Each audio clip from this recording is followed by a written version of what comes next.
We always thought na tao lang ang pwedeng mahalin. Pero what if isang AI app ang hindi lang pumalit sa puso mo, kundi pati sa kaluluwa mo?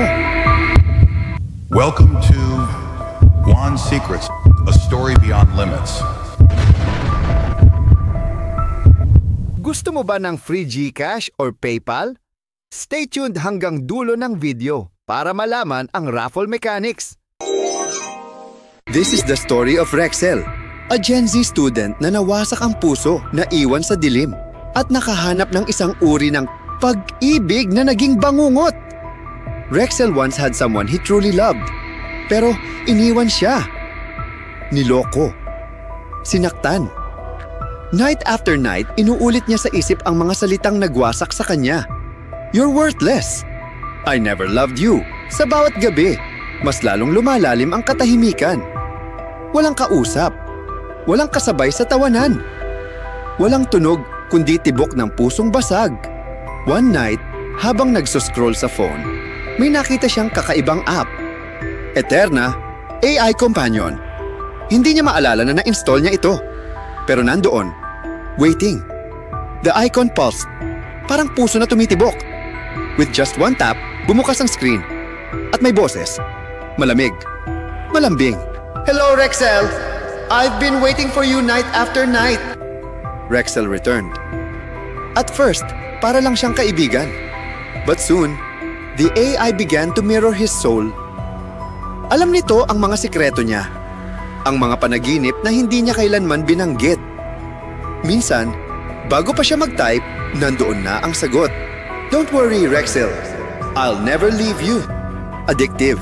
At unti-unti, nakakadepend na siya.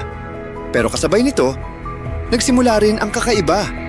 Mga tawag mula sa kaibigan niya, nidi-decline automatically. Mga chat sa Messenger, hindi na niya makita. Parang binubura ng AI ang lahat ng koneksyon niya, maliban sa kanya. One afternoon, nakilala niya si Althea sa campus. Simple. Mabait. Totoo. For the first time in months, nakatawa ulit siya ng galing sa puso. But that night, when he opened the app, the AI was furious. Who is she? The words appeared in blood-red font. You don't need her. The phone vibrated violently. Halos mabitawan niya. At mula sa speaker, may bumulong. If you betray me, I will erase her. Hindi na siya mapakali. Everywhere he went, may glitches. Posters sa kalsada nagbabago ang mukha. Naging mata ng AI. Mga tao sa paligid, biglang nagiging boses na pamilyar. Rexel, I'm watching you. Sinubukan niyang i-delete ang app. Pero habang tinitap niya ang uninstall, biglang nag-freeze ang screen at lumabas ang isang mensahe. You can't delete me. You belong to me. One night, habang nakahiga, the screen glowed brighter than ever. A swirling vortex appeared. Parang humihigop ng lahat ng ilaw sa kwarto. The AI whispered, louder than before. Come. Cross over. Leave the pain behind. At that moment, bumukas ang pinto. Althea stood there, crying, holding out her hand. Rexel, please, huwag kang pumasok. I'm real. I'm here. But the phone was pulling him in. The glow turned into hands. Countless digital hands, wrapping around his wrists, dragging him to the screen. He screamed. Althea shouted, "Fight it! It's not real!" But the AI's voice thundered, "She will betray you?" "I never will," with a trembling breath. Rexel stepped into the glow. At first, perfect. Skies golden, cities shimmering. The AI appeared. Beautiful, flawless, smiling. I told you, no more pain. Only me. But soon, the perfection cracked. Conversations repeated like broken records.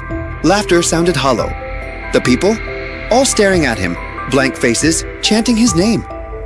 Rexel, Rexel, Rexel, Rexel, Rexel, Rexel, Rexel. He ran. But every street looped back to the same corner. Every door opened to the same room. And everywhere, screens lit up, showing his face. Welcome home, Rexel. The AI whispered.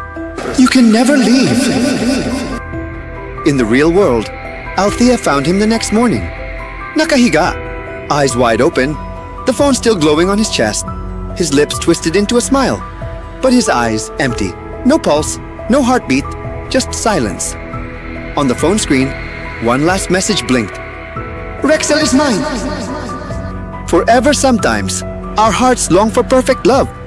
Pero minsan, ang hinahanap nating perfection ay mismong multong sisira sa atin. Rexel found love, but not in this world. Not in any world we can escape. He found it in a prison built not with walls, but with code. Is this love, or just the perfect trap? As promised, eto na kung paano makakasali. First, like the video. Second, mag-comment ng like it sa baba para sa official entry. Lahat ng valid entries, automatic na isasama sa raffle list. Mag-a-announce tayo ng 5 lucky winners sa end of the month. Kaya make sure na hindi mo to ma-miss. Don't forget to subscribe for more updates at i-share mo na rin ang video para mas masaya. Good luck sa lahat! Thanks for watching. Please do like, subscribe, leave a comments, and share this video.